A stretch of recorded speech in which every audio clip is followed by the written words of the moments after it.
Delighted to be joined right now by David Buik, financial advisor, market commentator at Aquis Exchange and friend of the show. A very good morning to you, David. Can you hear me? Hello. Empress, top of the morning to you. Lovely to chat to you. Very lovely to speak to you. I can hear you very well, Empress. Greetings. Thank you very much indeed. Still waiting for that job title, but there we are.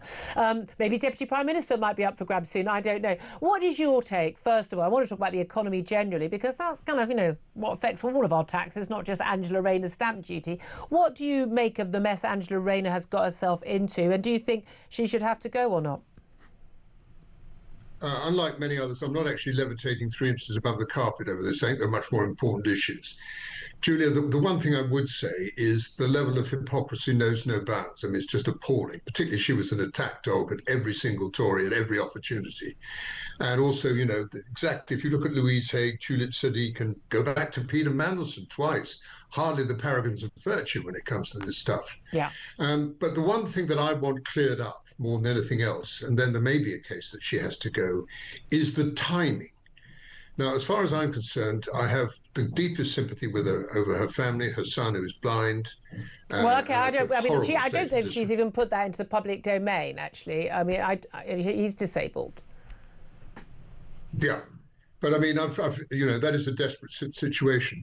But from what I've been told and what I've read and listened to sensible people like you, is the order of which this has happened. When the purchase of the £800,000 flat in Brighton came up, or Hove, wherever it was, there was a human outcry from the media. The media wanted details. They wanted the drains up. They wanted to know exactly whether it was absolutely well, no one could work okay. out. Why is she buying a place in Hove, not a constituency, not in London, not near her kids? And where did she get 100k from? I think those are reasonable questions. Perfectly reasonable questions. But what I want to know is the order of what happened. Clearly, she rumbled or was rumbled to the fact that there was a £40,000 shortfall. Now, did she speak to her second? Oh, he's frozen. David, hopefully we can get... Oh, David, we got you back. Sorry, you were going to say, did she speak to her second... We lost you. Lawyer about the tax situation because she was rumbled or because she realised that there was a mistake? And I think this is where it tells. And I think Sir Laurie Magnus, in his capacity as the standards watchdog, will tell us exactly what this form is. Yeah. If everything is in order, I think we suggest we move on. But it does leave a very bad taste in my mouth. Well, of course, if everything's in order. As I said, if she's got a letter from her lawyer saying, look, you give me all the information, and I think that you only due 30 grand in stamp duty, that's fine. If she didn't give all the information, I'm sorry, then it's on her. But she can't call for other people in similar situations to go and then say, oh, no. Look, I'm working class and I've got a disabled son, so I shouldn't have to go. You can't play that card anymore. She has. Very boring and very, very unsatisfactory. No, you can't play that at all. And, the thing is that we need to know exactly the timing of this thing as far as I'm personally concerned. Yeah, that's the key thing. Okay, and also don't criticise journalists for asking questions and then those questions arose and then you actually seek advice and it turns out the questions were perfectly fair. But there we are. I'm sure we would all agree that the people whoever it was who sprayed graffiti on her home, the house of the home where she's got a 3-bedroom flat in Hove, calling her a tax evader and then the B word, absolutely unacceptable and criminal. And I very much hope they were arrested and charged very soon. Let's bring it on to Rachel Reeves, who interestingly this morning has given her full confidence, and she has full confidence in Angela Rayner. I'm not sure that will give Angela Rayner much confidence herself. But whether we have full confidence, whether you have full confidence as someone who understands these things better than most of us in the budget, we know now it's going to be on the 26th of November. Very late for a budget. It was October last year, but to be fair, they'd just come into office in July, and apparently they found this £22 billion black hole. We're now told by many experts that there's a £50 billion black hole. Is there? Well, the answer is that it's only an opinion. The black hole, the £22 billion, when we had the drains up, we realised that Labour was responsible for half of it, which was the increase in salaries for all the public sector workers, which came in at around £13 billion. Now, there's no question of doubt, because the level of yield, now I'm going to try and explain this very simply, is the fact is that the black hole is caused by the amount of money you get in from revenue against the amount of money that you actually have to pay out or borrow. And that is the black hole if there was one. Yeah. Now, there's no question of any doubt of whoever was responsible for that spurious 22 billion black hole. It's sure as hell by the 26th of November, it's going to be a hell of a lot bigger than 22 billion. Yeah. Whether it's 30 billion, whether it's 50 billion is pure conjecture. All I can say, which worries the pants off me, are three things. First and foremost, when I consider that there are 9.2 million people economically inactive in this country, which is 21% of the population, when I consider there are 3 million people drawing permanent health disability, currently costing us £40 billion a year, which will cost us by 2032 £80 billion a year. Ouch. I am a worried man. Yeah. And what has happened, because this government cannot spell, let alone implement, cuts in public expenditure, which is absolutely a prerequisite if we're ever going to see growth again. And it's really, really important. And what we do know is that, and this I find absolutely fascinating, we've had 5 cuts in interest rates since Labour came in July of last year. Bond yields gone up. Yeah.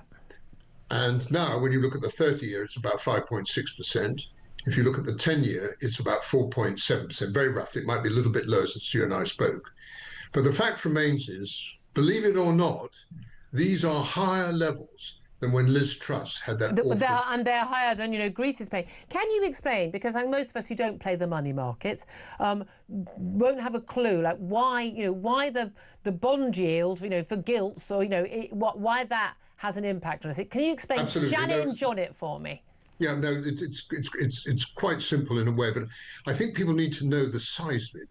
When dear old Ken Clarke, the Ken and Eddie show, going back to 1997, before Gordon Brown became the Chancellor, the total borrowing of the UK government, there's only 28 years ago, Julia, was £350 billion, right? Today, £2.7 trillion. Yeah.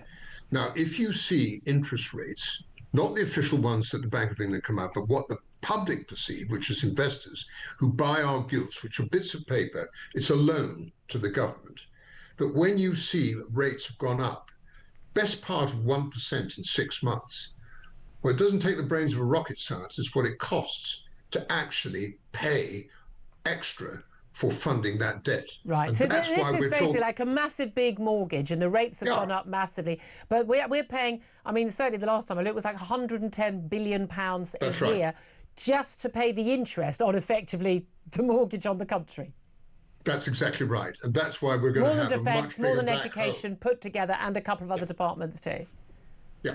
And health and all these other things. Every penny we spend servicing that debt, every penny extra we have to spend to basically pay the interest on these gilts, these loans to the government to cover our big debt, that's a penny that we're not spending on education or health service or policing or defence or whatever it may be. Anything else. Absolutely right. Yeah. Yeah. And meanwhile, we're spending more and more. There's the thing, all the debate seems to be about this next budget, which is how much will taxes go up by? There doesn't seem to be any conversation within Labour about how much they need to cut spending. Well, there's about 7 of them.